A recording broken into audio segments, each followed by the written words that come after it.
तुल्यन्निजान्तर्गतं पश्यन्नात्मनि मायया बहिरिवोद्भूतं यथा निद्रया यस्साक्षात् कुरुते प्रबोधसमये स्वात्मानमेवाद्वयं तस्मै श्रीगुरुमूर्तये नमः इदं श्रीदक्षिणामूर्तये बीजस्यान्तरिवाङ्कुरो जगदिदं प्राङ्निर्विकल्पं पुनः मायाकल्पितदेशकालकलना वैचित्र्यचित्रीकृतं मायावीव विजृम्भयत्यपि महायोगी वयस्वेच्छया तस्मै श्रीगुरुमूर्तये नमः इदं श्रीदक्षिणामूर्तये तस्मै श्रीगुरुमूर्तये नमः इदं श्रीदक्षिणामूर्तये।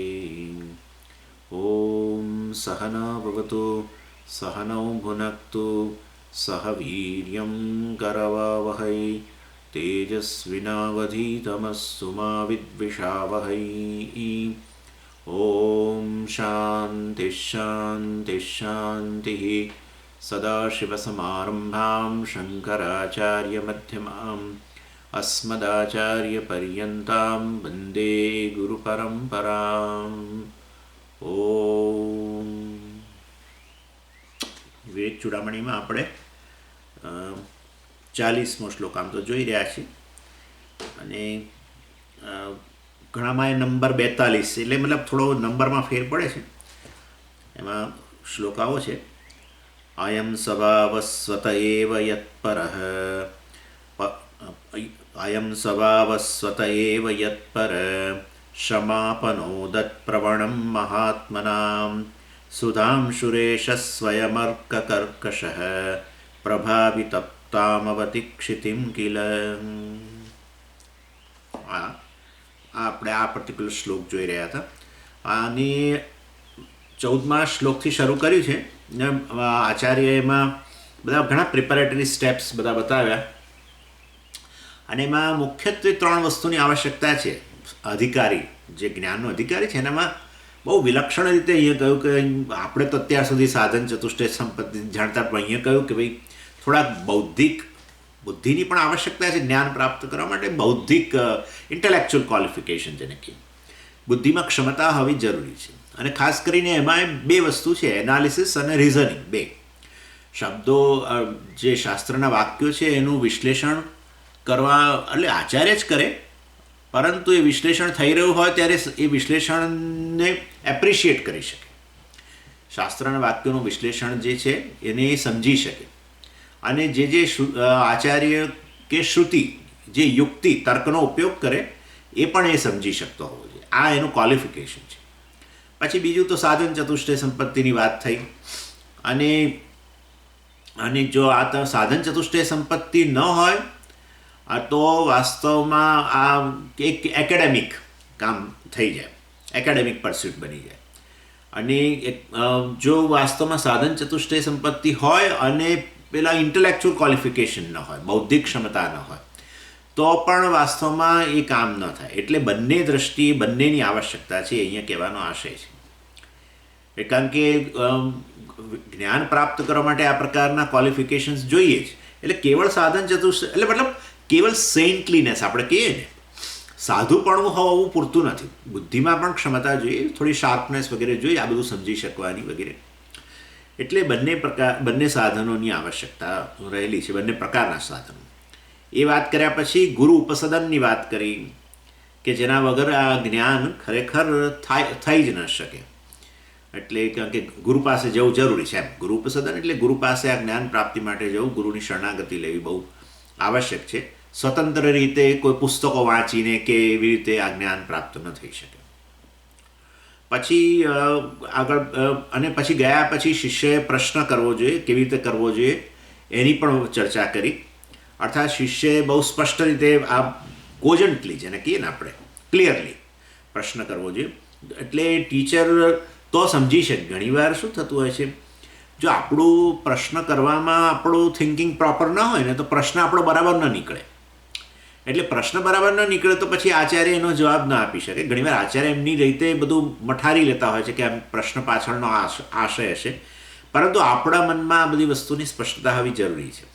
એટલે અહીં બતાવે છે કે શિષ્ય પ્રશ્ન કરે છે એના પરથી બતાવે છે કેવો ક્લિયર પ્રશ્ન હોય છે.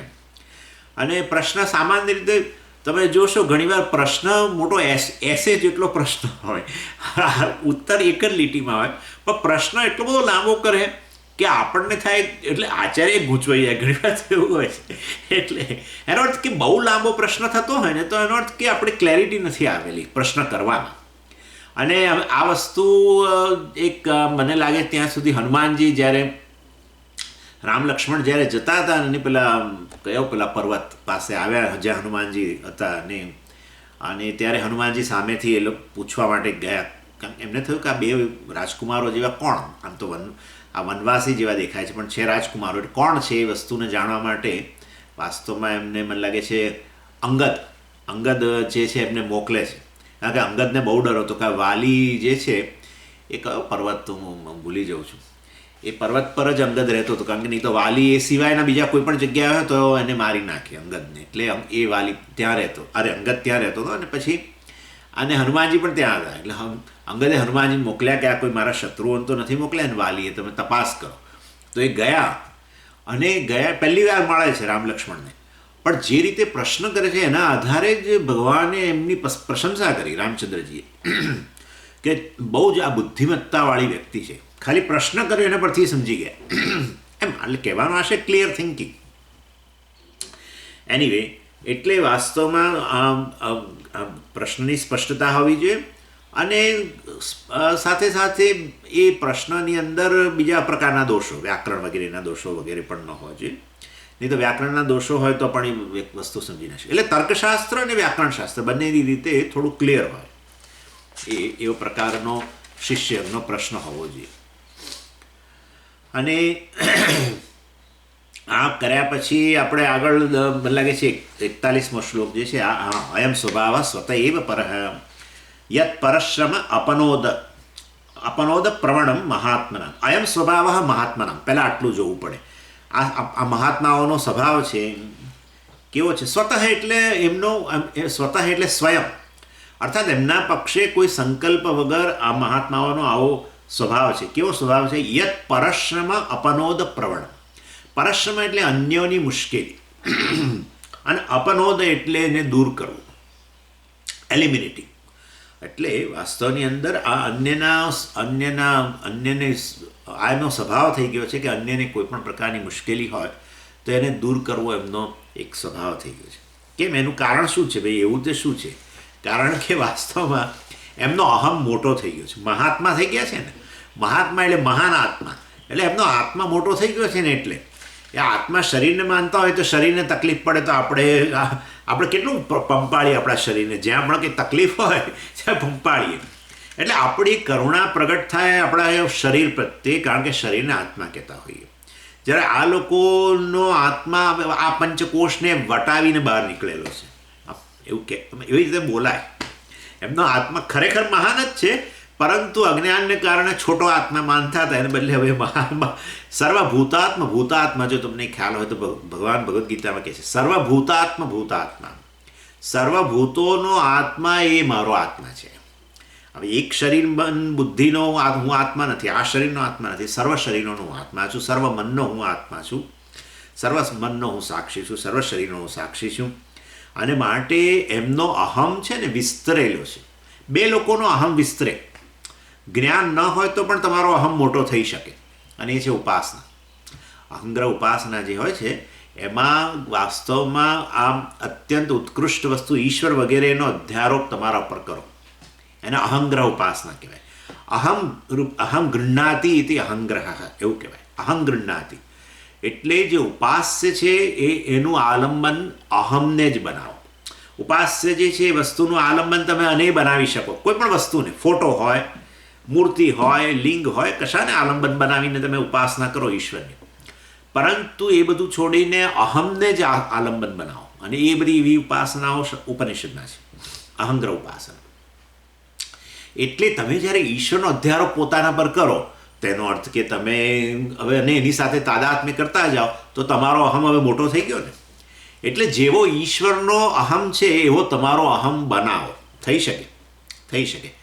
એટલે ઈશ્વરનો અહમ શું છે? તો કે ઈશ્વર તો વાસ્તવમાં સમગ્ર સૂક્ષ્મ પ્રપંચ રૂપે અભિવ્યક્ત થયો માયામાં દ્વારા, અને એટલે એનો અહમ સમગ્ર સૂક્ષ્મ પ્રપંચમાં વિસ્તરી ગયો.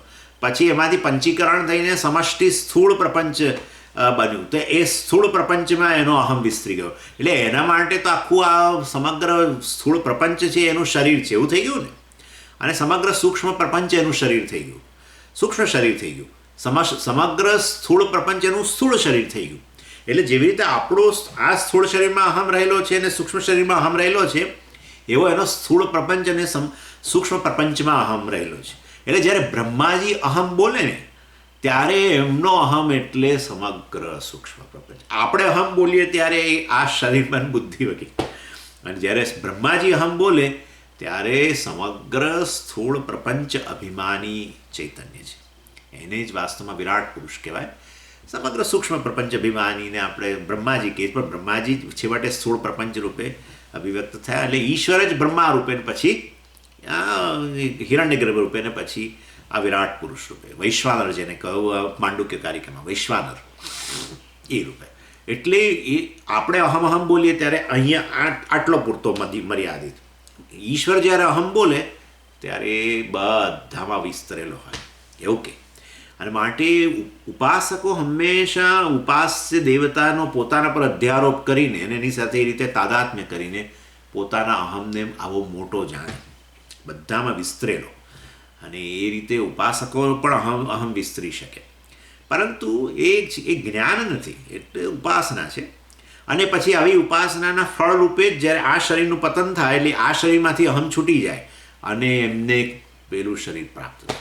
એટલે આ લોકો કે બ્રહ્માજીની ઉપાસના કરીને બ્રહ્મલોકની પ્રાપ્તિ થાય, ઈશ્વરની ઉપાસના કરીને બ્રહ્મલોકની પ્રાપ્તિ થાય. એટલે બ્રહ્મલોક એટલે એવો કોઈ એક લોક જગ્યાએ જ્યાં બ્રહ્માજી બેઠેલા છે, આમ એક આસન પર મારી જેમ હું અત્યારે બેઠો છું એવું નથી. બ્રહ્મલોક એટલે સમગ્ર સૂક્ષ્મ પ્રપંચ અભિમાની ચૈતન્યને બ્રહ્મા કહ્યો. એટલે જ્યારે એમણે આવી ઉપાસના કરી હોય ને, તાદાત્મ્ય કર્યું હોય, ત્યારે જેવું પ્રારબ્ધ પૂરું થાય ને આ શરીરમાંથી અહમ છૂટ્યો અને એની સાથે એમનો અહમ બ્રહ્માજીના અહમ જેવો બની જાય. એટલે આપણે કહીએ એને બ્રહ્મલોકની પ્રાપ્તિ થઈ. અને બ્રહ્માજી ઓફકોર્સ જ્ઞાન આપે જ એમને કે વાસ્તવમાં આ સૂક્ષ્મ પ્રપંચ અભિમાન છે એ પણ વાસ્તવમાં એવું અભિમાનની આવશ્યકતા નથી. સૂક્ષ્મ પ્રપંચ અનાત્મા છે વગેરે વગેરે. જેમ આ સૂક્ષ્મ શરીર અનાત્મા છે એવું તો સૂક્ષ્મ પ્રપંચ પણ અનાત્મા જ છે વગેરે. અને એ રીતે બ્રહ્માજી દ્વારા જ્ઞાન પ્રાપ્ત થાય. આપણે એવું માનીએ કે બ્રહ્માજી એટલે કોઈક બ્રહ્મલોકની અંદર એક સીટમાં બેઠા હશે, પેલો ઉપાસક ત્યાં નીચે બેઠો હશે ત્યાં, અને એને આપણે એવું નથી. બ્રહ્માનો અહમ એટલે શું? બાપરે, એટલે આ બ્રહ્મા છે. એટલે આપણે કંઈ બ્રહ્માજીએ સર્જન કર્યું બરાબર જ છે ને. સમગ્ર સૂક્ષ્મ પ્રપંચ અભિમાની જે છે એ જ હવે પંચીકરણ દ્વારા સમષ્ટિ સ્થૂળ પ્રપંચ બની ગયા, હોલ યુનિવર્સ બની ગયા. એટલે એ રીતે આ વસ્તુ સમજાવવામાં આવે છે. અને જ્ઞાની તો એનો તો અહમ મોટો થઈ જ ગયો છે, વાસ્તવિક અહમ છે. જેવી રીતે આકાશ જે છે એ ઘડા દ્વારા પોતાને એક ઘટાકાશ જેટલો માની લે, પરંતુ ખરેખર તો આકાશનો સ્વભાવ કેવો છે? મહાકાશ. એવી રીતે એ આ જ્ઞાનીએ તો જ્ઞાનથી જ જાણી લીધું કે હું સર્વભૂતોનો આત્મા છું.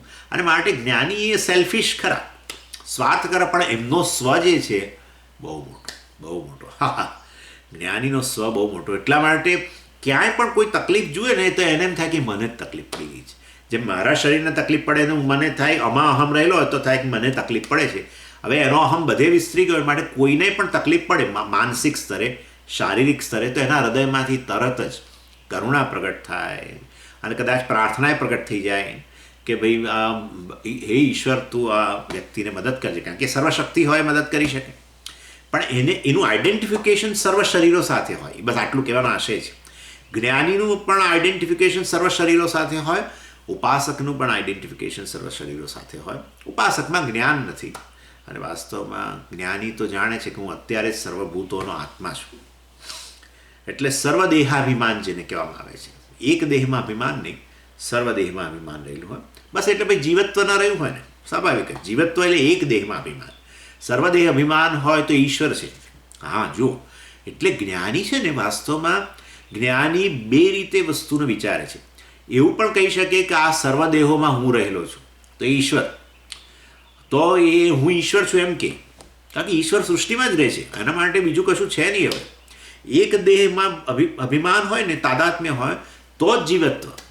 હવે તાદાત્મ્ય બીજા બધા દેહ સાથે કર્યું તો ઈશ્વર થઈ ગયો હોય, બરાબર ને? હમણાં જ મેં કહ્યું, બ્રહ્માજીની વાત કરી તો હું ઈશ્વર થઈ ગયો. એટલે સ્વામીજી ક્યારેક ક્યારેક પૂજ્ય સ્વામીજી હું ઈશ્વર છું એવા શબ્દ એવું પણ બોલે છે, પણ એ આ રીતે, અને હું બ્રહ્મ છું કહો ત્યારે વાસ્તવમાં સર્વદેહોથી અસંગ છું એવો અર્થ થઈ ગયો. સર્વદેહોનું અધિષ્ઠાન ચૈતન્ય છું, કેવળ ચૈતન્ય છું. સર્વદેહોમાં તાદાત્મ્ય કરીને રહેલો છું તો હું ઈશ્વર, સર્વદેહોથી પર છું તો હું બ્રહ્મ. જેવી રીતે આ એક શરીર મન બુદ્ધિથી હું પર છું તો હું કેવળ સાક્ષી છું, અને એવી રીતે સર્વદેહોનો હું કેવળ સાક્ષી છું, અર્થાત બ્રહ્મ છું, ચૈતન્ય છું, અધિષ્ઠાન છું. ત્યારે દેહથી વિલક્ષણ. દેહમાં તાદાત્મ્ય તો ઈશ્વર, દેહમાં તાદાત્મ્ય નહીં તો બ્રહ્મ. બસ આ રીતે. એટલે એના માટે બે જ વસ્તુ છે. એનામાં એનો અહમ છે એ ક્યાં તો ઈશ્વર રૂપમાં, અથવા બીજું એનો અહમ વાસ્તવમાં સર્વદેહના સાક્ષી રૂપે, અર્થાત હું બ્રહ્મ છું એ રૂપે હોય. Either way. એટલે જ્ઞાની પોતાનું સ્ટેટસ આવું જાણે છે, અને આવું જાણનાર જ્ઞાની માટે શબ્દ અહીં વાપર્યો મહાત્મનામ. જેમનો આત્મા કેવો થઈ ગયો છે? મહાન થઈ ગયો છે. મહાંશાસો આત્માશ્ય મહાત્મા એવું કહેવામાં આવે છે. અને આવો સ્વભાવ, આ રીતે અન્યને મદદરૂપ થવાનો સ્વભાવ સ્વતઃ, જેવી રીતે સૂર્યનો સ્વભાવ છે સર્વને પ્રકાશ આપવો. કોઈ એને અંજલિ આપે, સવારે અર્ઘ્ય પ્રદાન કરે કે ન કરે, કે કોઈ આપણા અત્યારે ભારતમાં જ અત્યારે લોકો એટલું બધું બોલતા હશે, ના પૂછો વાત. ભયંકર ગરમી છે ને, આમ છે ને તેમ છે ને, સૂર્યને બિચારાને ગાળો દેતા હશે લોકો. હા, પરંતુ એ ગાળો દેનારા લોકોને પ્રકાશ પ્રદાન કરવું, પોષણ પ્રદાન કરવું, અને જે લોકો એને અર્ઘ્ય આપતા હોય એને પોષણ પ્રદાન કરવું સર્વને માટે. કેમ આવું? તો કે એનો સ્વભાવ જ છે આવો.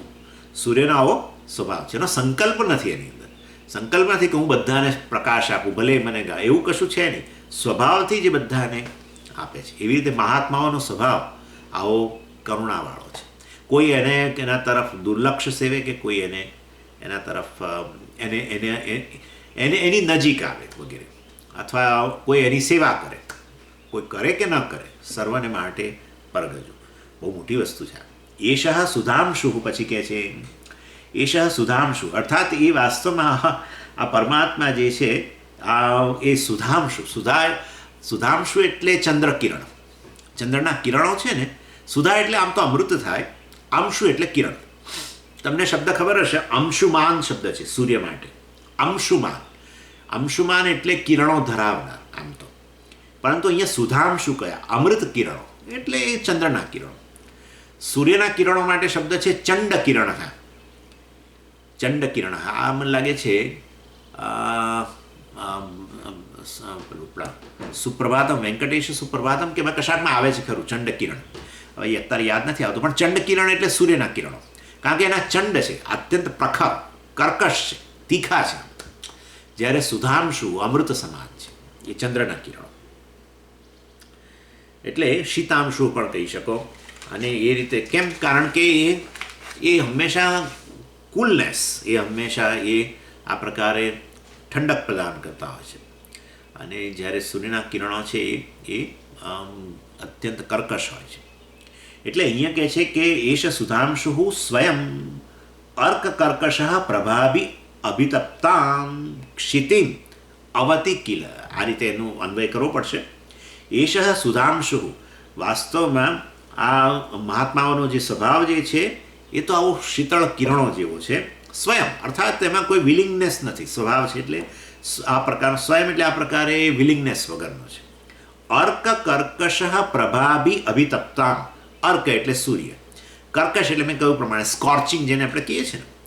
કર્કશ પ્રભા એટલે સૂર્યના કિરણો જે અત્યંત કર્કશ પ્રભા, એટલે અત્યંત તીખો તાપ પ્રદાન કરતા હોય. અભિતપ્તામ, એને કારણે અભિતપ્ત થઈ ગયેલી શું પણ ક્ષિતિમ પૃથ્વી. આ પૃથ્વી જે આવી રીતે દિવસ દરમિયાન સૂર્યના પ્રખર કિરણોથી, ખાસ કરીને સમરમાં સૂર્યના પ્રખર કિરણોથી કેવી અભિતપ્ત થઈ ગયેલી હોય, એના માટે જેવી રીતે ચંદ્રના કિરણો જે છે એ એકદમ શીતળતા પ્રદાન કરી દે. અને રાત્રે ખાસ કરીને પૂનમનો ચંદ્ર વગેરે હોય એવી રીતે હું પણ વાસ્તવમાં અત્યંત આ સંસારના દાવાનળથી અભિતપ્ત થઈ ગયેલો છું. 3 પ્રકારના તાપથી, આધ્યાત્મિક, આધિ દૈવિક અને આધિ ભૌતિક તાપથી હું અત્યંત તપ્ત થયેલો છું.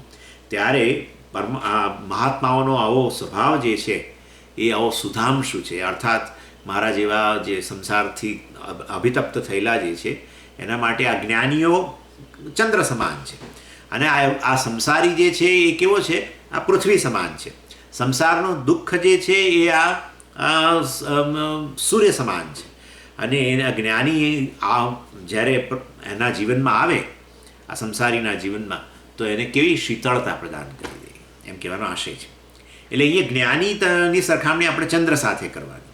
ચંદ્ર અને સંસારીની સરખામણી પૃથ્વી, જે અભિતપ્ત થયેલું છે. પૃથ્વી જેમ અભિતપ્ત થઈ હોય ને સૂર્યના તાપથી, અત્યંત તાપથી બળી ગઈ હોય પૃથ્વી, જેવી રીતે આપણા ઉનાળામાં, એવી રીતે સંસારી જે છે આવો અભિતપ્ત થઈ ગયેલો છે સંસારના તાપથી.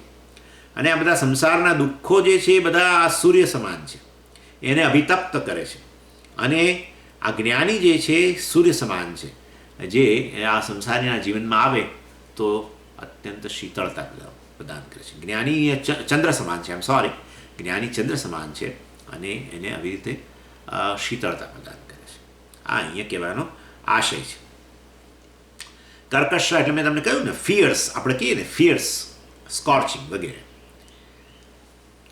એટલે અહીંયા સ્વયં જે છે એનો અર્થ કરવાનો સ્વભાવ. સુધાંશુ એશ સ્વયં, એશ સુધાંશુ સ્વયં, સ્વયં એટલે સ્વભાવ એનો.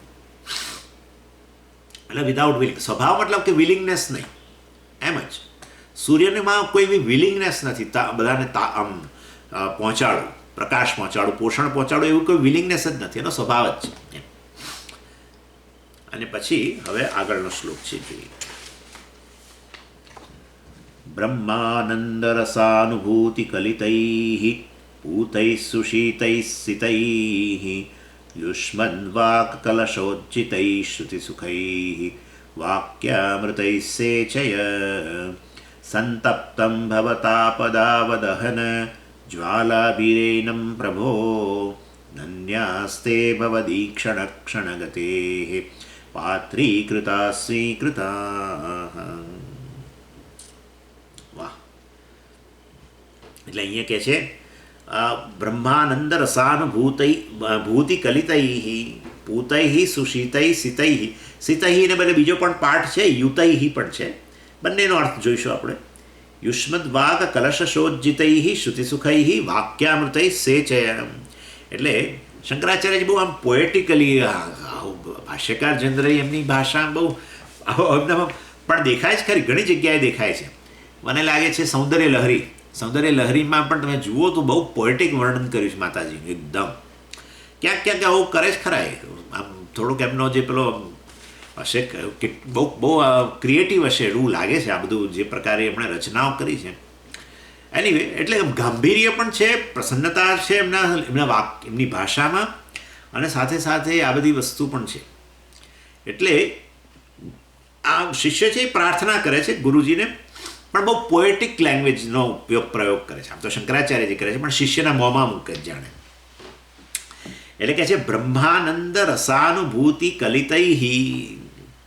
અર્થાત એટલે શું કરે છે અહીંયા આ શિષ્ય છે ને, ગુરુજીના મુખની કલ્પના એક કળશ સાથે કરે છે, વિશાળ કળશ, જેની અંદર જળ ભરેલું છે, ઠંડુ જળ, શીતળ જળ છે. અને એ શીતળ જળ બીજું કશું નથી, શબ્દો. આની અંદર શબ્દો જ હોય, એ શબ્દ જ શીતળ જળ સમાન છે. અને હું કેવો છું, આ સંસારના દાવાનળથી તપ્ત થયેલું છું. જેવી રીતે કોઈ વ્યક્તિ જેમ કે દિવાળીની અંદર દાઝી જાય, હાથ કંઈક દાઝી જાય, તો આપણે તાત્કાલિક ઉપાય બીજું બધું પેલું બર્નોલ, ઇન્ડિયામાં બર્નોલ, તમે અહીંયા જુદું હશે ભાઈ, પણ ત્યાં તો પેલું છે ને, આમ આપણા દેશી લોકો પેલું હળદર અને એ બધું લગાવે આમ સામાન્ય રીતે. પણ એ બધું કરતાં પહેલાં તમે જોશો તો પહેલાં આમ કે તરત એ નાનું છોકરું હોય અને દાઝ્યો ફટાકડા વગેરેથી, તો તરત એનો હાથ લઈ જઈને આપણે પહેલાં પાણીની નીચે પેલો નળ ચાલુ કરીને આનો હાથ એની નીચે મૂકી દઈએ થોડી વાર માટે. અને એનાથી જ એને ઘણી બધી તો રાહત થઈ જતી હોય છે. એટલે જાણે અહીંયા પણ આ જે શિષ્ય કહે છે ભાઈ હું દાઝેલો જ છું, એટલે હું દાઝેલો છું આ સંસાર દાવાનળથી. અને અને મને આપના મુખમાંથી, આપણા મુખરૂપી કળશમાંથી જે આ બધા શબ્દો રૂપી જે શીતળ જળ તમે સેચી રહ્યા છો, તમે જે એનો છંટકાવ મારા પર કરી રહ્યા છો, એનાથી મારો એ તાપ દૂર થઈ ગયો છે. એ પ્રકારની કલ્પના છે. એટલે વાક્યૈ અમૃતૈ સેચય. સેચય મીન્સ સ્પ્રિંકલ, છંટકાવ કરો, છંટકાવ કરો. વાક્યૈ, તમે મારું મન જે સંસાર દાવાનળથી તપ્ત થયેલું છે એના પર આપ સિંચન કરો. શેનું સિંચન કરો? વાક્યૈ, શબ્દો. અમૃતૈ, અને અમૃતૈ જાણી જોઈને શબ્દ વાપર્યો છે, બહુ બહુ બહુ વિલક્ષણ રીતે વાપર્યો છે. ભાષ્યકારની શું ગહનતા હશે, મને તો કંઈ કલ્પના જ નથી આવતી. શબ્દોને અમૃત કહેવા પાછળનું કંઈક કારણ છે. અર્થાત એનીવે, પણ આપણા શબ્દો જે છે એ અમૃત જળ સમાન છે, અને એનું આપ સેચન કરો. અને કેવા છે એ શબ્દો? હવે એનું બધા વિશેષણો વાપરે છે, ઘણા વિશેષણો છે. પહેલું વિશેષણ છે, તમે જુઓ, બ્રહ્માનંદ રસાનુભૂતિ કલિતૈ. બ્રહ્માનંદ રૂપી રસનો અનુભૂતિ કરી ચૂકેલા એવા આપના શબ્દો, એમ કહેવાનો આશય છે. બ્રહ્માનંદ એટલે અપરોક્ષ જ્ઞાન છે આપને, અહીંયા એવો અનુભવ નહીં, બ્રહ્માનંદનો અનુભવ નહીં. અર્થાત બ્રહ્મના અનુભવ વગર કશાનો અનુભવ જ શક્ય નથી. પરંતુ આપને અપરોક્ષ જ્ઞાન છે કે હું બ્રહ્મ છું. આપના શબ્દો આપને માટે પરોક્ષ નથી, એમ કહેવાનો અહીંયા આશય છે. અર્થાત શિષ્યના મતલબ કે આચાર્યના મુખમાંથી આવતા જે શબ્દો જે છે એ એમના હૃદયમાંથી જાણે આવી રહેલા છે. અર્થાત હું બ્રહ્મ છું એવું સ્પષ્ટ જ્ઞાન છે, અને એમાંથી આ જન્મેલા શબ્દો છે. નહીં તો સામાન્ય રીતે આવું કે ઉપનિષદ આવું કહે છે કે તું બ્રહ્મ છું.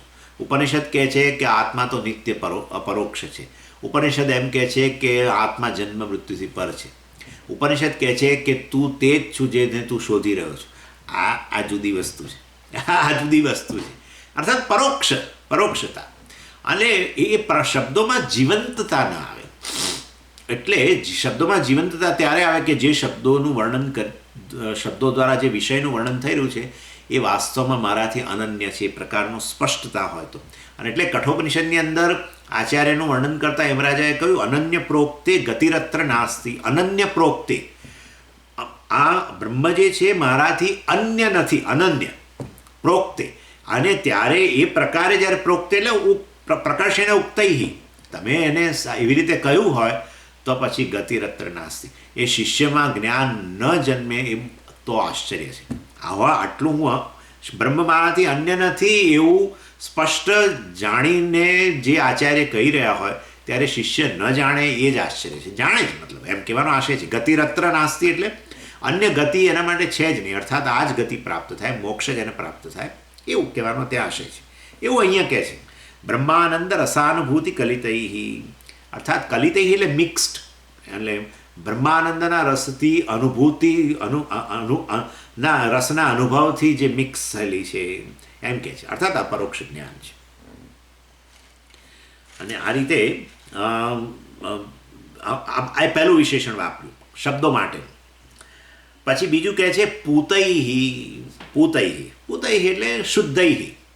એ શબ્દોમાં શુદ્ધિ છે, બે પ્રકારની અશુદ્ધિથી મુક્ત છે. એક છે અશુદ્ધિ શબ્દની, બીજી છે અશુદ્ધિ અર્થની. બે જ અશુદ્ધિ હોય, કે આ શબ્દની દ્રષ્ટિએ અશુદ્ધિ હોય કે અર્થની દ્રષ્ટિએ, બંને પ્રકારની અશુદ્ધિમાંથી મુક્ત છે. આ તો આપણે એક તમને એક્ઝામ્પલ આપવું હોય તો કહી શકું, અગ્નિ ઠંડો છે આવું કહું તો ભલે ગ્રામરની રીતે તો બધું બરાબર છે, કારણ અગ્નિ પુલ્લિંગ વાચક શબ્દ છે, પેલો ઠંડો એટલે તમે એ પુલ્લિંગ વાચક શબ્દ વાપર્યો, બરાબર છે, પણ અર્થની દ્રષ્ટિએ શુદ્ધિ નથી. અને અગ્નિ ઠંડુ છે એમ કહું તો પછી પેલો પુલ્લિંગ વાચક માટે તમે નપુંસકલિંગ વાપરો, એટલે આ શબ્દની અશુદ્ધિ કહેવાય. એનીવે, અર્થાત બંને પ્રકારની અશુદ્ધિમાંથી મુક્ત છે એવા આપના શબ્દો, અમૃત શબ્દો દ્વારા મારું સેચન કરો, મારા સંસાર તાપને આપ દૂર કરો વગેરે કહેવાનો આશય છે. એટલે આ બીજું વિશેષણ થયું પૂતૈ, શુદ્ધૈ. ત્રીજું વિશેષણ છે સુશીતૈ. અર્થાત એમાં કુલનેસ છે, કામનેસ. કારણ કે વાસ્તવની અંદર આચાર્યએ ઘણે ખરે અંશે સમત્વ પ્રાપ્ત કરેલું હોય છે. ડિસ્ટર્બ ના થાય, નાની નાની સિચ્યુએશનની અંદર કોઈ આચાર્યો ડિસ્ટર્બ ન થઈ જાય. એટલે સમદુઃખ સુખ સ્વસ્થ સમલોષ્ટાશ્મ કાંચન વગેરે કહ્યું. એટલે એમનામાં એજિટેશનનો ભાવ હોય. આપણા બધા આચાર્યો તમે જો જુઓ તો આ પ્રકારના આચાર્ય, તમે કોઈ પણ આપણા મોટા બધા આચાર્ય છે પૂજ્ય સ્વામીજીથી માંડીને બધા, તો એમના શબ્દો દ્વારા આપણને એમનામાં કુલનેસ, કામનેસ છે એ વસ્તુ એની અંદર દેખાય. એટલે કારણ કે એમાં આને આ શા માટે એવું શિષ્ય કહે છે? કારણ કે પોતે ગયો છે અત્યંત શોક લઈને, તાપ લઈને ગયેલો છે, અને હવે આચાર્ય એ તાપનું ગ્રહણ કરી લે તો એ પોતે સંતપ્ત થઈ જાય આચાર્ય. એટલે આચાર્યની તો ડ્યુટી એ છે કે આવો તપ્ત થઈને આવ્યો હોય તો એને થોડું આવું સેચન કરીને એને બિચારાનો તાપ શાંત કરે. એને બદલે એ તાપ પોતે લે તો મુશ્કેલીનો પાર નથી. તમે જુઓ તો ભગવાને પણ આ વસ્તુ કરી. તમુવાચ ઋષિકેશ પ્રહસન્નિવ ભારત. પેલો આખા અધ્યાયમાં કકળાટ કર્યો અર્જુન. આખો પહેલો અધ્યાય ને બીજા અધ્યાયમાં એણે કકળાટ અને કેટલો બધો શોક ને સંતાપ ને કેટલું બોલ્યો બધું, અને રડવા જેવો થઈ ગયો બધું. હવે આ વસ્તુથી પ્રભાવિત થઈ ગયા હોય આચાર્ય, તો આચાર્ય રડવાનું શરૂ કરે. એટલે પેલાનો શોક દૂર કરવા બદલે પોતે શોકગ્રસ્ત થઈ જાય. પણ એને બદલે પ્રહસન્નિવ ભારત. પ્રહસન એટલે ભગવાને જાણે સ્માઇલ આપ્યું. આટલું બધું પેલો કકળાટ કરે છે ત્યારે ભગવાને બોલતા પહેલાં 11મા શ્લોકમાં અશોચાનંદ બોલતા પહેલાં એક સામાન્ય સ્માઇલ આપ્યું. એ બતાવે છે કે કેટલી કુલનેસ છે આ વસ્તુ પર. કારણ કે આમાં એવું છે કે જે સમસ્યા લઈને આવેલો છે એવું નથી કે ઇનસેન્સિટિવ છે. જે સમસ્યા લઈને આવેલો છે એ સમસ્યા વાસ્તવમાં નથી એવું દર્શન કરી ચૂકેલા છે. અને માટે સમસ્યા ન હોય, બાળક આપણને આપણી આગળ લઈને આવતો હોય કોઈ સમસ્યા, હવે બાળક માટે બહુ મોટી સમસ્યા હોય પણ આપણે જાણીએ છીએ કે ખરેખર સમસ્યા જ નથી. એટલે આપણે કેવા બિલકુલ ભગવાનની જેમ આમ પ્રસન્ન ચિત્ત. એટલે અરે બહુ સારી રીતે ભાઈ બાળકને આપણે સમજાવીએ. બાળકનો તાપ આપણે ન લઈએ પણ બાળકને શાંતિથી સમજાવીએ કે બેટા આવું છે, આમ છે, આમ છે. એટલે એવી રીતે કહેવાનો આશય છે સુશીતૈ, અર્થાત આપના વાક્યો જે છે, આપના જે શબ્દો છે એ સુશીતૈ, આવી રીતે અત્યંત કુલ શબ્દો દ્વારા મારા તાપને દૂર કરો. આવું શિષ્ય પ્રાર્થના કરી રહ્યો છે. કોને? ગુરુજી પાસે ગયો ત્યારે હજુ પ્રશ્ન નથી કર્યો. પ્રશ્ન વેદાંત વિષયક પ્રશ્ન કરતાં પહેલાં કઈ રીતે એપ્રોચ કરવો જોઈએ ગુરુનો, કયા પ્રકારના શબ્દો દ્વારા આપણી શરણાગતિ વગેરે દેખાડવી જોઈએ, એ બધી વસ્તુઓ અહીંયા કહી રહ્યા છે. પછી કહે છે યુતૈહિ, સીતૈહિ છે, બંને અર્થ સમજાવું છું. યુતૈહિ, ઘણામાં યુતૈહિ શબ્દ છે, ઘણામાં પાઠભેદમાં સીતૈહિ પણ છે.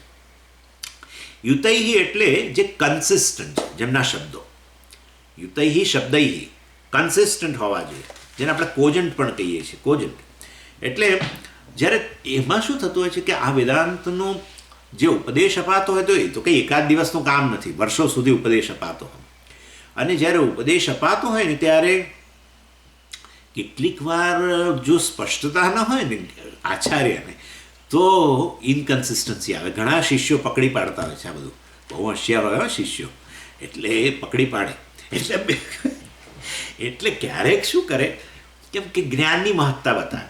કારણ કે હવે ટેક્સ્ટમાં આવ્યું હોય કે જ્ઞાનથી મોક્ષ પ્રાપ્ત થાય છે, એટલે એ વખતે જ્ઞાનની મહત્તા બતાવે. પણ આ તો શાસ્ત્ર છે ભાઈ. શાસ્ત્ર તો પછી એમ કે ભક્તિ જેવું કોઈ સાધને નથી. આવું એ કે ક્યારેક પછી કે કર્મયોગ જ. ભગવાન પોતે એવું બોલ્યા ને કે સંન્યાસ કરતાં કર્મયોગ સારો છે. અરે મહારાજ, પેલા સંન્યાસી બધું છોડીને આ જ્ઞાનનું શ્રવણ મનન નિધિધ્યાસન કરી રહ્યા તો એને તો નિષ્ઠા પ્રાપ્ત થવાના ચાન્સીસ ઘણા વધારે છે. પેલી વ્યક્તિ તો હજુ ડિસ્ટ્રેક્ટ થશે કર્મને કારણે. ના, ભગવાને 5મા અધ્યાયમાં સ્પષ્ટ કહ્યું કે હે અર્જુન, આ સંન્યાસ વગેરે લેવા વગેરે કરતા તો આ કર્મયોગ સારો છે. આવું કહી દીધું. એટલે એ વખતે પછી કર્મયોગનો ભગવાને પ્રશંસા કરી. એટલે આ આચાર્ય હોય કે ના, કર્મથી જ પ્રાપ્ત થાય મોક્ષ, કર્મયોગથી જ પ્રાપ્ત થાય. આવું જ્ઞાન વગેરે પ્રાપ્ત કરવાની જરૂર નથી, સંન્યાસ લેવાની જરૂર નથી. આમ કરીને કેવળ કર્મયોગ વિશે બોલ. પછી ભક્તિ યોગ આવે ત્યારે કે ભક્તિ જ જીવનમાં કરવી જોઈએ. એટલે નામ સ્મરણની વાત આવે તો કે નામ સ્મરણથી જ વાસ્તવમાં મોક્ષ પ્રાપ્ત થાય. શાસ્ત્ર તો કરવાનું જ છે. તમે જુઓ વિષ્ણુ સહસ્રનામ તમે વાંચીને પછી છેલ્લે ફલશ્રુતિ વાંચો ને તો તમને થાય કે ઉપનિષદ વગેરે ભણવાની જરૂર નથી, કારણ કે મોક્ષ પ્રાપ્ત થઈ જાય છે. એટલે શાસ્ત્રને છે ને યથોક્તકારી કહેવામાં આવે છે. યથોક્તકારી એટલે શું? જેવી વસ્તુ જે પ્રકારની છે એ પ્રમાણે એ બતાવે. અને એટલે શાસ્ત્રમાં તો વેદની અંદર હિંસા કરવાનું કહ્યું છે અને હિંસા ન કરવાનું પણ કહ્યું છે, ઓનેસ્ટલી. એટલે મેં તમને કહ્યું હતું, ઉદાહરણ આપ્યું હતું મેં તમને, એક શાસ્ત્રમાં વાક્ય છે, પંચ પંચ નખા ભક્ષા, મેં કહ્યું હતું ને એકવાર. હા, એટલે કોઈકને કહે છે કે તું 5 નખવાળા જેટલા, 5 નખ ધરાવતા પગવાળા જેટલા પ્રાણીઓ હોય એને મારીને ખા. બોલો, ભક્ષા, ખા. અને પછી મા હિંસ્યાત, એટલે શાસ્ત્ર તો યથોક્તકારી છે, બધા માટે છે એમ કહેવાનો આશય છે. તમને સાચું કહું તો આયુર્વેદની અંદર શ્લોક આ યાદ આવે છે એટલે કહીશ. એમાં કહ્યું છે કે અન્નાદ દશગુણમ પિષ્ઠમ, પિષ્ટાદ દશગુણમ પયઃ, પયાદ દશગુણમ લસુનમ. સમજ્યા? લસુનમ એટલે લસણ. અને હા, અને લસુનાત દશગુણમ ઘૃતમ, એવું કંઈક છે આયુર્વેદમાં. એવું છે કે આ અન્ન કરતાં 10 ગણું વધારે ગુણકારી આ છે, ને એના કરતાં 10 ગણું વધારે ગુણકારી લસણ છે, અને લસણ કરતાં 10 ગણું વધારે ગુણકારી ઘી છે. આવો હવે આવું તો બોલાતું હશે. આ શું આયુર્વેદ? આયુર્વેદ એટલે ઉપવેદ છે તો, બરાબર છે ને? આયુર્વેદ તો ઉપવેદ છે ને, એટલે વેદની જ શાખા કહેવાય. તો આવું બોલાતું હશે? લસણ ખાવાનું કયું વાત? હા, પણ આ તો કોને માટે ભાઈ? જે આ ખાતું હોય એને કહેવા માટે છે. એટલે ગુણદોષની વાત ન હોય એમ. શાસ્ત્ર યથોક્તકારી એટલે શું? ગુણદોષથી પર રહીને વાત કરે. કારણ કે બધા જ અધિકારીઓ છે એમાં, બધા પ્રકારના અધિકારીઓ માટે. શ્રુતિ તો માં છે ને, એટલે માં હોય તો પછી બધા બાળકો માટે હોય. કોઈ બધા બાળકો એક સરખા ના હોય, કોઈ દોષ વધારે દોષવાળું હોય, કોઈ ઓછા દોષવાળું હોય. તો દરેકને માટેની વ્યવસ્થા હોવી જોઈએ. અને માટે કોઈકને માંસ ખાવાનું કહ્યું કારણ કે એનું બાળક જ એવો હિંસક જ છે, જે બધું જે રસ્તામાં આવે છે બધું ખાય છે. તો એને કહેવું પડે કે ભાઈ અમુક વસ્તુ છોડ બાપા. હવે તો ચાઇનાએ હવે નક્કી કર્યું, મેં એવું સાંભળ્યું કે ભાઈ હમણાં 2-5 વર્ષ સુધી કે ફલાણા બધું નહીં ખાવું, એવું કંઈક મને કાલે આપણા સ્વામીજીએ કહ્યું. એનીવે, જે હશે તે. પરંતુ જે તે રસ્તામાં આવતું ખાતા હો તો ભાઈ કહીએ કે ભાઈ જરા થોડુંક તો છોડો, થોડું બીજા માટે છોડો, તમે અમુક ખાઓ. હવે એવા હિંસક માટે પણ કઈ વ્યવસ્થા હોવી જોઈએ ને. એટલે જે અત્યંત હિંસક છે એને માટે એની હિંસાને નિયંત્રણમાં લાવવા માટે કંઈક જુદી રીતે કહેવું પડે. એને એમ ન કહેવાય કે તું અહિંસક બની જાય, નહીં તો એ માને છોડીને જતો રહે. હા, માને છોડીને જતો રહે. એ પેલું ખાવાનું ન છોડે, એ માને છોડીને જાય. અને એટલા માટે જ તમે જુઓ તો સ્મોકિંગ અને આ જે આલ્કોહોલ ડ્રિંક કરતા હોય છે એને તમે જો આવી સલાહ આપો ને કે સ્મોકિંગ ન કરવું જોઈએ, તો તમારી ફ્રેન્ડશિપ છોડી દે. એ આલ્કોહોલની ફ્રેન્ડશિપ ન છોડે કે સિગરેટની ફ્રેન્ડશિપ ન છોડે, તમારી ફ્રેન્ડશિપ જરૂર છોડી દે. એટલે એને નિયંત્રણમાં, એનામાં વિશ્વાસ ઉત્પન્ન કરવા માટે, એને પાછું વેદ એને પોતાના ફોલ્ડમાં લાવવા માટે આ રીતે સલાહ. એટલે વેદ બધા માટે છે, યથોક્તકારી કહેવાય છે. યથોક્તકારી એટલે જે પ્રકારે છે એ પ્રકારે કે ગુણ દોષથી પર રહીને કહેવું પડે એને. અને માટે એવી ને એવી રીતે એનીવે. એટલે યુતઈ અહીંયા કહેવાનો આશય છે, આચાર્ય જેને તેની પ્રશંસા કરે તો પછી એ શિષ્યને વસ્તુ સમજણ ન પડે કે તાત્પર્ય શું છે. ભક્તિથી એ મોક્ષ પ્રાપ્ત થાય ને, કર્મથી એ મોક્ષ પ્રાપ્ત થાય ને, નામ જપથી એ મોક્ષ પ્રાપ્ત થાય ને, પારાયણથી એ મોક્ષ પ્રાપ્ત થાય અને જ્ઞાનથી એ મોક્ષ પ્રાપ્ત થાય ને. શાસ્ત્ર તો બધું કહેશે, તમારે બતાવવું પડે કે ભાઈ આ વસ્તુ ગ્લોરી માટે છે, કર્મયોગનો ફાળો છે. કર્મયોગથી મોક્ષ પ્રાપ્ત થાય છે, શાસ્ત્ર કહે છે ખોટું નથી, પરંતુ એ ઇનડાયરેક્ટ મીન્સ છે, પરોક્ષ મીન્સ છે. કર્મયોગથી અધિકારીત્વ પ્રાપ્ત થાય, આ બધું કહેવું જોઈએ. અને ઘણા શિષ્યો બિચારા શું હોય છે કે એ લોકો તો આવતા હોય છે, એમને મનની શાંતિ જોઈતી હોય છે, અને આવું બધું સાંભળે થોડીક શાંતિ તો મળે છે. એટલે એમને આ બધી ચિંતા નથી હોતી. જે તમારે કહેવું કહો, તમે કોઈ કર્મયોગથી મોક્ષ મળે તો બરાબર છે, અને બીજી વાર આવે ને કે પેલા જ્ઞાનથી મોક્ષ મળે તો બરાબર. પણ કેટલાક શિષ્યો બહુ ચબરાક હોય છે. એ લોકો કે તમે મહારાજ ઉભા રહો, તમે પહેલાં કહેતા હતા જ્ઞાન. એટલે અહીંયા શિષ્ય પાણી પહેલાં જ પાળ બાંધી દે છે. યુતઈ, આપના શબ્દો જે છે અત્યંત કન્સિસ્ટન્ટ છે, કારણ કે આ ટીચિંગ વર્ષો સુધી ચાલવાનું છે. અને એમાં ત્યારે તાત્પર્યને પકડી ન રાખે અને બધી વસ્તુઓનો વિસ્તાર કરે અને બધી વસ્તુઓને ઇક્વલ મહત્ત્વવાળી બતાવે, તો પછી સાધનનું અનુષ્ઠાન કરવું શિષ્ય માટે બહુ અઘરું થઈ જાય. આવું થતું જ હોય છે, બહુ થાય છે. અને એને અહીંયા સંસ્કૃતમાં આપણા વેદાંતની અંદર એને સમન્વય કહેવામાં આવે છે. સમન્વય એટલે તાત્પર્ય રજૂ કરવું કે ભાઈ ઉપનિષદનું તાત્પર્ય શું છે, વેદનું તાત્પર્ય શું છે, એ રજૂ કરવું, એને સમન્વય કહે છે. એટલે બ્રહ્મસૂત્રનો આખો પહેલો અધ્યાય સમન્વય છે. 4 અધ્યાય છે ને બ્રહ્મસૂત્રમાં, એમાં પહેલો આખો અધ્યાય સમન્વય. સમન્વય એટલે કન્સિસ્ટન્સી. એટલે વ્યાસાચાર્યજીએ બતાવ્યું કે આ સર્વ ઉપનિષદો વચ્ચે કન્સિસ્ટન્સી રહેલી છે. સર્વ ઉપનિષદોનું એક જ તાત્પર્ય વિષય છે, અને એ છે જીવ બ્રહ્મ ઐક્ય. બહુ સખત મહેનત કરીને એમણે આ પહેલા અધ્યાયમાં સ્થાપિત કર્યું કે સર્વ ઉપનિષદોની અંદર એક જ વસ્તુનું તાત્પર્ય છે, અને એ મહાવાક્ય કે જીવ બ્રહ્મ ઐક્યનું જ તાત્પર્ય છે. ભલે તમને લાગતું હોય કે બધી અનેક વસ્તુઓનું વર્ણન થયેલું છે અને 2 ઉપનિષદોના વાક્યો વચ્ચે તમને વિરોધાભાસ જણાય છે ને આ બધું, પરંતુ એવું નથી. એટલે એસ્ટાબ્લિશ કરવું બહુ મહત્વનું છે. અને શ્રુતિ સમન્વય જેને કહીએ, શ્રુતિ સમન્વય એટલે આવી કન્સિસ્ટન્સી. અને એ રીતે યુતૈહી, આપના શબ્દો યુતૈહી કન્સિસ્ટન્ટ છે. પછી અથવા સીતૈહી તમે કહો, કદાચ સીતૈહી તો કંઈ નહીં, સાત્વિક એમ, પ્યોર. અર્થાત શાસ્ત્રને અંતર્ગત જે છે, શાસ્ત્રના વિષયને જ પ્રતિપાદિત કરનારા છે, સાત્વિક છે એવું પણ તમે કહી શકો. પછી બીજું વિશેષણ આપે છે. જો આ બધા જે છે શના વિશેષણ છે? વાક્યામૃતૈહી. આપના મુખરૂપી કળશમાંથી જે અમૃતરૂપી જળ બહાર આવી રહ્યું છે ને મને સેચન કરી રહેલું છે, એ શબ્દો આવા છે એમ. એટલે પહેલાં કહ્યું બ્રહ્માનંદ રસાનુભૂતિ કલિતૈહી, પહેલું વિશેષણ. બીજું વિશેષણ પૂતૈહી. ત્રીજું વિશેષણ સુશીતૈહી. ચોથું વિશેષણ શીતૈહી કે યુતૈહી. અને હવે 5મું વિશેષણ યુષ્મદ વાક કલશ ઉજ્જિતૈહી. યુષ્મદ તમારું, વાક કલશ તમારા મુખરૂપી કળશમાંથી ઉજ્જિતૈહી બહાર આવેલું એમ કે છે. એટલે આ તમારા મુખરૂપી કળશમાંથી જે બહાર આવી રહેલા આવા શબ્દો જે છે એ શ્રુતિ સુખૈહી. શ્રુતિ સુખ એટલે શ્રુતિ એટલે શ્રવણ, અને સુખૈહી એટલે શ્રવણ માત્રથી જ સુખ પ્રદાન કરનારા એવા આપના વાક્ય. એટલે પ્લીઝિંગ ટુ ઇયર્સ આપણે કહીએ ને એ પ્રકારના, એન્જોયેબલ. અને આ બહુ ખરેખર એ કોઈ પણ આચાર્યને, કારણ કે આવું કોણ કહે ભાઈ, તું નિત્ય શુદ્ધ બુદ્ધ મુક્ત સ્વભાવ છું, તું આ જગતનો માલિક છું, તું સમગ્ર જગતનો સાર છું, તું પૂર્ણ છું, બ્રહ્મ છું, તું અસંગ છું, કોઈ વસ્તુ તારા પર પ્રભાવ પાડી શકે એમ નથી, આમ તેમ, તારા જેવું આ જગતમાં કોઈ નથી. પૂજ્ય સ્વામી, you are unique, right, you are unique, તારા જેવું આ જગતમાં કોઈ નથી, વગેરે વગેરે, તું જ એકમાત્ર સર્વમાં વિદ્યમાન છું. આવું તો કોણ કે ભાઈ?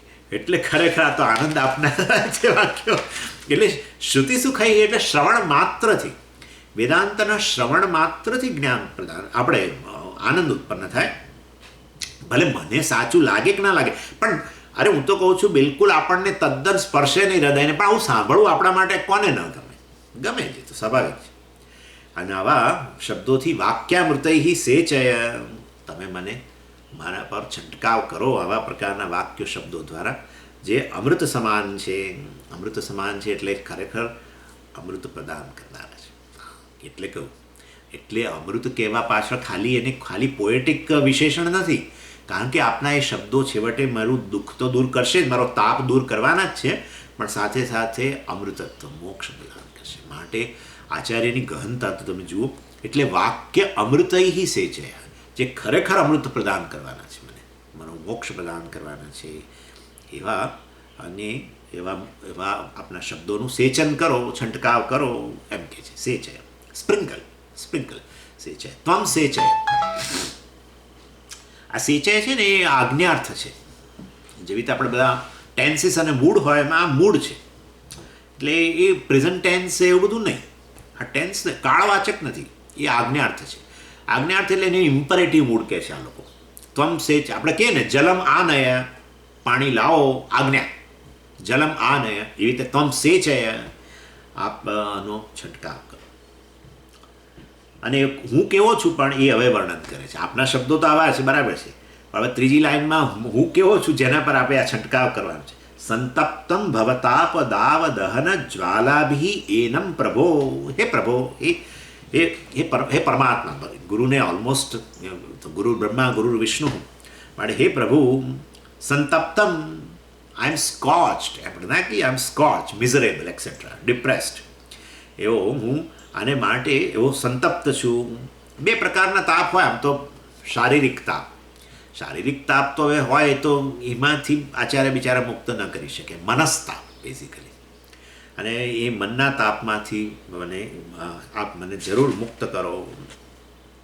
હા, એવું છે, મનના સ્તરે પણ પાછા બે પ્રકારના તાપ છે. એક છે ને ઇમોશનલ પેઇન, બહુ મોટી વસ્તુ. બહુ કેટલા બધાના જીવનની અંદર તમે જુઓ તો આમ સમૃદ્ધ લોકો હોય છે, બહુ જીવનમાં એટલું પ્રાપ્ત કર્યું હોય, પરંતુ જેવી આ વૃદ્ધાવસ્થા આવે ને એની સાથે, અને ખાલી એક બર્થડે આપણી આવી હોય અને એ વખતે એના ઘરના વ્યક્તિઓ પણ પૌત્રીઓ જો કદાચ એને વિશ કરવાનું ભૂલી જાય કે મને જ્યારે મારી જરૂર હતી ત્યારે બધા મારી આજુબાજુ ફરતા શરૂ થઈ જાય, સવારથી જ શરૂ થઈ જાય. અને બિચારા થાય જ. એટલે બહુ મને કોઈ ગણકારતું નથી. પત્નીએ મારી નહીં તો પહેલાં કેવું આમ કરતી હતી ને હવે પત્ની મારી સામું નથી જો, ત્યાં બહુ લાગી આવતો છે લોકો. હવે આ તાપની નિવૃત્તિ જરૂર વેદાંત કરી આપે. શારીરિક તાપની નિવૃત્તિ તો કરી શકાય, અર્થાત કોઈ રોગ હોય, આ હોય, તે હોય, દુઃખ હોય શારીરિક, એની નિવૃત્તિ એ તો પ્રારબ્ધને અંતર્ગત છે. એટલે પણ અહીંયા જે મુખ્ય જે તાપ છે એ મનનો તાપ, એક આ પ્રકારનો. બીજો મનનો તાપ છે ને ઇન્ટેલેક્ચ્યુઅલ પેઇન્સ હોય છે આપણા. અર્થાત કોઈક વસ્તુ આપણને ન સમજાય. જેમ કે ચાલો ને વેદાંતના જ શબ્દો છે, જો આપણને આચાર્ય કહી રહ્યા હોય ને વારંવાર કહી રહ્યા હોય અને છતાંય આપણને એવું થાય ને મનમાં કે આ બધું બધાને સમજાય છે, મને કેમ નથી સમજાતું. અર્થાત આવું મારા બુદ્ધિમાં કંઈ દોષ હશે, આમ હશે, તેમ એમ વિચારીને પછી બિચારો દુઃખી થઈ જાય. એટલે સંતપ્તમ કહ્યું ને, એટલે અત્યંત તપ્ત થયેલો છું, તો આ પ્રકારનો તાપ ગણવો જોઈએ. અને અહીંયા તો ઓફકોર્સ કહે છે જ, અહીંયા શું કહે છે? ભવતાપ દાવ દહન જ્વાલાભિહી એટલે બધી લીપિંગ ફ્લેમ્સ જેને કહીએ ને આપણે, એ પ્રકારની જ્વાળાઓ. પણ કેવો છે? દાવાનળ, ફોરેસ્ટ ફાયર, મોટી મોટી જ્વાળાઓ હોય. અને એ પ્રકારે વાસ્તવમાં અને ત્યારે વ્યક્તિ જે એની પાસે ગયો હોય, હમણાં જ મેં કંઈક વાંચ્યું, મને લાગે છે લોસ એન્જલસમાં કે ક્યાંક, કે એમાં ફાયર ફાઇટર્સો દાઝી ગયા. બહુ મોટો એટલો બધો એક્સપ્લોઝન થયું ત્યાં, અને એટલા બધા 250 ફાયર ફાઇટર્સ બધા આવેલા બધા. એમાં કેટલાક જે ફાયર ફાઇટર્સ હતા એ દાઝી પણ ગયા એમાં. એટલે બધું બચાવવામાં ગયા છે. એટલે આ રીતે કહેવાનું કે આવી રીતે ઘોર તાપ જ્યારે મતલબ કે આવી રીતે કંઈક લાગ્યો હોય જંગલમાં અગ્નિ અને એને બુઝાવવા જાય વ્યક્તિને, અથવા એમને ત્યાં હોય ને એનાથી દાઝી જાય, એવી રીતે ભવતાપ, ભવ એટલે સંસાર, એવી રીતે હું પણ વાસ્તવમાં આ આપણા રૂપાબેન કે કોઈક જોડાયા છે મને લાગે છે. એટલે ભવતાપ એટલે આ પ્રકારનો સંસાર તાપ. મેં કહ્યું ને લાઈફ ઓફ બિકમિંગ. અથવા તો બે પ્રકારના તાપ ગણી લેવાના. મનસ્તાપ બે પ્રકારના, ઇન્ટેલેક્ચ્યુઅલ પેઇન, ઇમોશનલ પેઇન. 3 હોય, મુખ્યત્વે 3: શરીરનો તાપ, મનનો તાપ. અને એમાં મનના તાપમાં 2. બુદ્ધિના સ્તરે કેટલાક તાપ હોય છે. બુદ્ધિના સ્તરે આપણે પેઇન, ઇન્ટેલેક્ચ્યુઅલ પેઇન અને ઇમોશનલ પેઇન. અને એ રીતે એનમ, અર્થાત એનમ, હે પ્રભુ, એનમ એટલે મે યુ સોક ધીસ શિષ્યા, એનમ સે છે વાસ્તવ. અને પછી આગળ કહે છે ધન્યાસ્તે ભવદીક્ષણ ક્ષણગતે પાત્રીકૃતા સ્વીકૃતા. ધન્યાસ્તે અર્થાત તે ધન્યા, એ લોકો બધા ધન્ય છે. કોણ? જે આપના શરણમાં આવેલા છે બધા ધન્ય છે. કેમ? ભવદીક્ષણ ક્ષણગતે પાત્રીકૃતા સ્વીકૃતા. ભવદ ઈક્ષણ, આપની એક નજર. ઈક્ષણ એટલે ઈક્ષ ધાતુનો અર્થ છે જોવું.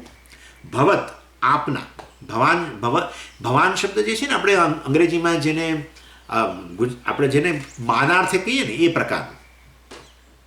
એટલે આપણે નથી કહેતા કોઈક આપ આવશો, આપણે ગુજરાતીમાં એવું નથી બોલતા.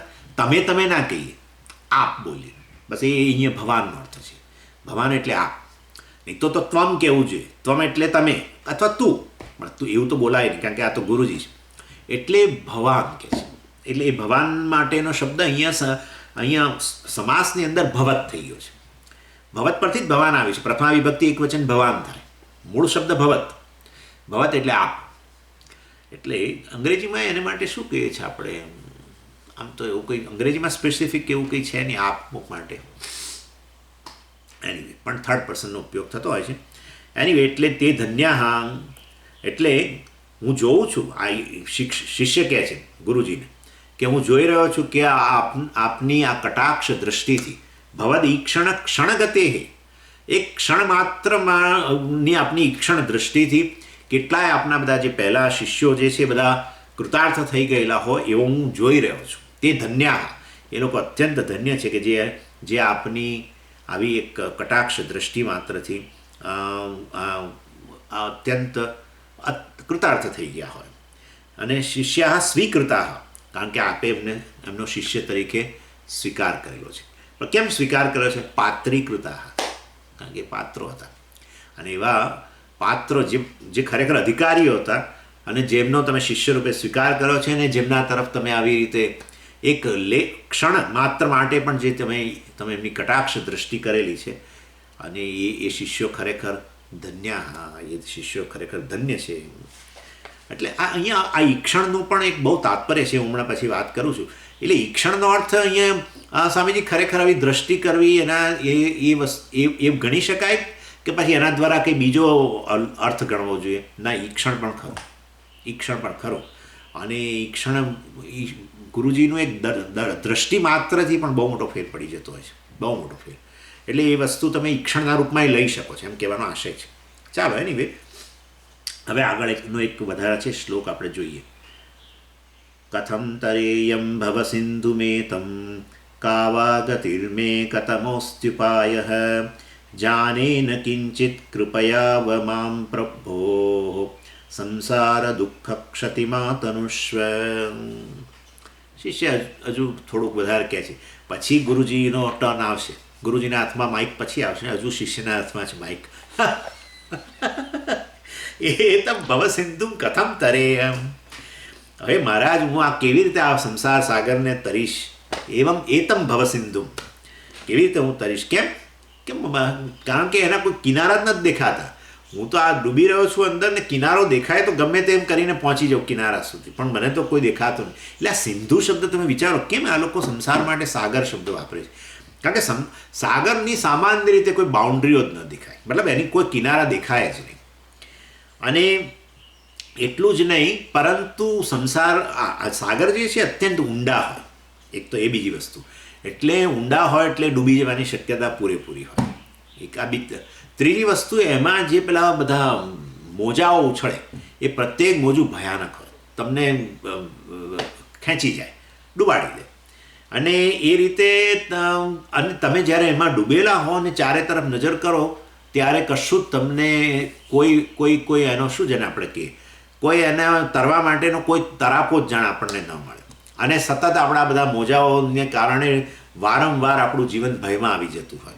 અને આ રીતે અને ડૂબવાની પૂરેપૂરી શક્યતા હોય, કારણ કે ઊંડાણ ઘણું હોય. એ તો હોય, એ સિવાય પાછી પેલી વેલ ને શાર્ક ને બધા પાછા આજુબાજુ ફરતા હોય. એટલે ચારે તરફથી એવી સ્થિતિ છે મનુષ્યની, ખરેખર એવી સ્થિતિ છે કે ચારે તરફ ભયસ્થાનો જ રહેલા છે અને ઓલમોસ્ટ ડૂબી ગયેલું, ખાલી આટલે સુધી આવી ગયેલું છે, ડોક સુધી આવી જ ગયેલું છે. એવું જ કહેતા હોય છે આ લોકો, ગળા ડૂબ આપણે બોલીએ છીએ ને, ગળા સુધી ડૂબી ગયેલા છે. ખાલી જો આટલે સુધી આવે તો પતી જાય કામ. અને એવી શક્યતા રહેલી જ છે, કારણ કે અત્યંત ગહન છે જ. એટલે અર્થાત આવું વેદાંત વગેરે ન હોય તો આ સંસાર સાગરમાંથી બહાર આવવું અત્યંત મુશ્કેલ છે. કોઈ એનો કિનારો જ દેખાતો નથી ને જન્મથી આ ચાલી રહી છે. તમે જુઓ તો જન્મ અને મૃત્યુ, ખાલી જન્મ અને મૃત્યુ હોય તો દુઃખ નથી. જન્મ વખતે કે એવું દુઃખ નથી, અને મૃત્યુ પામી ગયા તો પછી આપવા તો પછી છે ક્યાં દુઃખ છે. પરંતુ જન્મ અને મૃત્યુ વચ્ચે બધી મુશ્કેલી જન્મ અને મૃત્યુ વચ્ચે રહેલી છે. અને માટે જન્મ મૃત્યુનો આપણે આટલો જન્મ મૃત્યુને ભવ કહીએ છીએ, સંસાર કહીએ છીએ. અને કારણ કે એની વચ્ચે હંમેશા પરિચ્છિન્નતા, અલ્પતા, અને એને કારણે જગત મારાથી અત્યંત મોટું. પૂજ્ય સ્વામીજી આવું કે when you take this body as your self, એક આ શરીરને તમે આત્મા કહો એટલે તમે અલ્પ જાણે થઈ ગયા, અને પછી આ જગત બહુ વિશાળ થઈ ગયું. અને જ્યારે તમારી સામે અત્યંત વિશાળ વસ્તુ આવીને ઊભી રહી જાય ત્યારે તમને ભય સ્થાન અનેક દેખાય. જેમ કોઈનું કદાવર દેહ આપણી સામે આવીને ઊભો રહી જાય મેં ના કહ્યું તમને ક્યાંક ક્યાંક આપણને જોવા મળે છે અહીંયા. હું એક બે ઠેકાણે મોલમાં ન્યૂ જર્સીમાં તો એટલે એની હું એટલે મારો કહેવાનો આશય કોઈ ટીકાનો નથી, પણ એટલા બધા કદાવર દેહના કે આપણને થાય કે આ વ્યક્તિની જો દુશ્મનાટ હોય તો આપણું તો આવી બને. એટલે when you take yourself as a one body, definitely the whole world looms very large on you. એવી વસ્તુ છે. અને એટલે સમગ્ર જગતમાં અનેક ભયસ્થાન, એટલે આનું નામ જ સંસાર. અને એમાં બધા મોજાઓ વગેરે કેટલા તમે જુઓ તો એક માણ મોજાની બહાર આવ્યા હોઈએ ને આપણને હાશ લાગે થોડુંક, ત્યાં તો ફરી પાછું સંબંધોની અંદર આવું છે. કેટલી જગ્યાએ તમે સંબંધો સાચવ્યા જ કરો, એક જગ્યાએ સાચવો તો બીજી જગ્યાએ તૂટે, બીજી જગ્યાએ સાચવો તો ત્રીજી જગ્યાએ, ત્યાં બધું પત્યું હોય ત્યાં પાછું પહેલી જગ્યાએ કંઈક પાછું નવા જૂની થઈ જ હોય, પાછી ચાલ્યા જ કરતું હોય. અને એ સિવાય બધું અનેક પ્રકારની મુશ્કેલીઓ, જન્મ મૃત્યુ જરા વ્યાધિ દુઃખ દોષાનું દર્શન માટે ભગવાને 13મા અધ્યાયમાં કહ્યું જરા અને વ્યાધિ ને આ ને તે ચાલ્યા જ કરે સતત. એનીવે એટલે હેલ્થ છે, ફેમિલી છે, કન્ટ્રી, બધી રીતે અનપ્રિડિક્ટેબિલિટી. અત્યારની જે આ સિચ્યુએશન છે, બધા મને કહે છે કે સામેજી આવું તો કોઈએ વિચારેલું જ નહીં કે આવી, અને હજુ નથી કહે છે કોઈને ખબર. કોઈકે મને હમણાં કહ્યું કે સામેજી હજુના 2 મહિના કે 3 મહિનામાં આ વસ્તુ કેવો આકાર લેશે કોઈને ખબર નથી. બધા પોતપોતાની રીતે ગણતરીઓ કરે છે, જુદી વસ્તુ છે, આમ જતું રહેશે ને તેમ જતું રહેશે ને, પણ કોઈને કશો આઈડિયા જ નથી એમાં. એટલે આવું છે, આનું નામ સંસાર. એટલે ભવતાપ દાવ દહન જ્વાલાપી. આ ભવતાપ, આ સંસારના તાપ જે છે એ શરાથી ઉત્પન્ન થયેલો છે. દાવ દહન, દાવ એટલે ફોરેસ્ટ, અને ફોરેસ્ટ દાવ દહન એટલે જે ફોરેસ્ટ ફાયર. એટલે આ રીતે વનમાં જેમ આગ લાગી હોય ને એની પેલી જે જ્વાળાઓ ઉઠતી હોય એનાથી જેમ વ્યક્તિ દાઝી જાય, એવી રીતે આ સંસાર જે છે એ સંસારના તાપથી હું દાઝેલું છું. અને મેં કહ્યું પ્રમાણે 3 મુખ્ય તાપ, આધ્યાત્મિક, આધિદૈવિક અને આધિભૌતિક. અત્યારે આ આધિદૈવિક તાપ ચાલી રહ્યો છે, પેન્ડેમિક, આધિદૈવિક કહેવાય. એ સિવાય આધ્યાત્મિક મુશ્કેલીઓ, આપણને કંઈક શરીર વગેરેની મુશ્કેલીઓ, મનની મુશ્કેલીઓ. આધિભૌતિક આસપાસના જગતમાંથી, પડોશીઓ, આ તે બીજા, એટલે અનેક પ્રકારની મુશ્કેલીઓ રહેલી છે. એવો આ સંસાર સાગર જે છે, એતમ કથમ તરેયમ, હું એને કેવી રીતે તરીશ મહારાજ, કાવા ગતિ શું થશે મારું, એમ કે છે. એટલે લોકો બિચારા શું કરે છે, અઠવાડિયે, અહીંયા મને ખબર નથી, આ વોશિંગ્ટન ટાઈમ્સ કે મને ખબર નથી, પણ ગુજરાતમાં તો આપણે પેલું ગુજરાત સમાચાર વગેરે છે ને, એમાં પેલી કોલમ આવે દર અઠવાડિયે, કોલમ અઠવાડિક ભવિષ્ય એવું, વીકલી ફ્યુચર પ્રિડિક્શન, અઠવાડિયું. લોકો બહુ વાંચે. મારી રાશિનું જે હોય તેમાં હું જોઈ લઉં કે હવે કઈ તારીખે કયું કેવું છે. એટલે તારીખ 20 સામાન્ય, 21 મેં ધાર્યું કામ સફળ થાય, તારીખ 22 આમ થાય. અને એ વાંચીને હું રાજી રહું કે હવે હવેનું અઠવાડિયું મારું સારું જવાનું. શું કરે માણસો, કાવા ગતિ, શું કરું હવે, કેવી રીતે એમાંથી બહાર નીકળું. સવારના પર મજા કરીએ છીએ. આ તો કથમ ઉપાય અસ્તિ, કથમ ઉપાય એટલે સાધન, કથમ ઉપાય એટલે કયો શ્રેષ્ઠ એનો ઉપાય છે મહારાજ, બતાવો મને. એટલે મતલબ કે હું બધા સાધનો અપનાવીને આવેલો છું આ સંસાર તાપમાંથી. આનું નામ પરીક્ષ લોકાન કર્મચિતાન બ્રાહ્મણો નિર્વેદ માયાત. હું બધી મેથડ, તમે મને કોઈ એવો સંસારિક ઉપાય ન બતાવતો, હું બધું અજમાવીને આવેલો છું. એટલે અહમ કિંચિત ન જાણે, આઈ એમ હેલ્પલેસ. અહમ કિંચિત ન જાણે, હું કશું જાણતો નથી કે એમાંથી કેવી રીતે નીકળવું. કૃપયા મામ અવ ધાતુનો અર્થ છે ટુ પ્રોટેક્ટ. કૃપા કરીને મારું રક્ષણ કરો. આ તો પણ શું કરવું જોઈએ મહારાજ આપે, એમ કે છે સંસાર દુઃખ ક્ષતિ આતનુષ્વ. સંસાર દુઃખ અર્થાત આ સંસારમાં જે દુઃખ રહેલા છે એનો ક્ષતિ કર, એને ક્ષત કરી નાખો, એનો એન્ડ લાવી દો. આ તનુષ્વ અર્થાત એનો એન્ડ લાવો. આ તનુષ્વ means may you bring about. આ તનુષ્વ મે યુ બ્રિંગ અબાઉટ, એની ક્ષતિ કરો, સંસારના દુઃખની ક્ષતિ કરો. મેં તમને કહ્યું ને એ પ્રમાણે. અને જો ભૂલમાં આપણે ધાર્મિક જીવન જીવતા હોઈએ અને જો કંઈક આપણને રોગ લાગુ પડ્યો અને એ રોગ લાંબો ચાલવાનો હોય અને ઘણી પીડા વેઠવી પડે, કિમોથેરાપી, આ તે, સમજો આ તો એક્ઝામ્પલ છે, તો શારીરિક પીડા તો થવાની હવે એ તો બરાબર છે, પણ એ વ્યક્તિને બહુ માનસિક પીડા હોય કે આખી જિંદગી મેં બધાનું માટે કર્યું, આમ કર્યું, ધાર્મિક જીવન જીવ્યું, ઈશ્વરની પૂજા ભક્તિ આ તે બધું કર્યું, મને આ થયું, મને આ થયું, એમ બહુ જ થાય છે લોકો. વાય મી, આ ક્વેશ્ચન જે છે ને બહુ લાંબો. આ વાય મી એ સંસાર છે. શારીરિક તાપ તો હવે જાણે પ્રારબ્ધ છે, પણ વાય મી એ મનનો તાપ છે. અને બીજું મેં તમને કહ્યું પ્રમાણે ઇન્ટેલેક્ચ્યુઅલ પણ હોય છે જ. ઇન્ટેલેક્ચ્યુઅલ સ્તરે પણ અમુક વસ્તુ આપણને ન સમજાય. જેમ વૈજ્ઞાનિકોને બે વસ્તુ નથી સમજાતી. એક છે આ જીવન શું વસ્તુ છે અને મૃત્યુ શું વસ્તુ નથી સમજતા એ લોકો બિચારા. હું તો બિચારા જ કહું છું એમને. એ લોકો ભલે મને ગાળો દે પણ હું તો એને બિચારા જ કહું છું. બહુ ટ્રાય કરે છે કે વોટ ઇઝ લાઈફ અને વોટ ઇઝ ડેથ. મિસ્ટ્રી જ રહી છે હજુ સુધી, અને મિસ્ટ્રી જ રહેવાની છે. કારણ કે એ વસ્તુને સમજવા માટે આ વેદાંત જ કામ કરે છે. મૃત્યુનું રહસ્ય વેદાંત સમજાવે, બીજું કોઈ ના સમજાવી શકે. એ રીતે જીવનનું રહસ્ય પણ સમજાય. એનીવે, પણ એટલે વૈજ્ઞાનિકોને જે તાપ છે એ આ પ્રકારનો તાપ છે, બૌદ્ધિક તાપ કહેવાય, ઇન્ટેલેક્ચ્યુઅલ પેઇન. અને આપણા જેવા ધાર્મિક લોકો હોય એને આવું ઇમોશનલ પેઇન કે મને કેમ આ બધું થાય, મારે આ બધું જોવાનું, મારે સહન કરવાનું, આખી જિંદગી મેં ધર્મનું જીવન જીવ્યો, આમ તેમ ફલાણું કીધું. એટલે અને જે લોકો ઇન્ટેલેક્ચ્યુઅલ તાપથી તપ્ત હોય છે ને, દાઝેલા, એ લોકોને ઇમોશનલ પેઇન ને એ બધાની બહુ પડેલી નથી હોતી, શારીરિક પીડા. એટલે એક સાયન્ટિસ્ટના પત્ની હતા, એ બિચારા નવા એમના લગ્ન થયેલા, અને પેલા ભાઈ આખો દિવસ લેબોરેટરીની વાત બેસી રહે, અને પેલા રાત પડે આવે ને તો પહેલાં શરૂમાં તો વાઈફે બધું સ્વીકાર્યું કે ભાઈ એમની કેરિયર છે ને આમ ને તેમ ને, એટલે બરાબર છે લેબમાં રહેવું પડે. પછી આ તો 2 વર્ષ 3 વર્ષ 4 વર્ષ, ત્યારે પછી એ થાકી ગયા.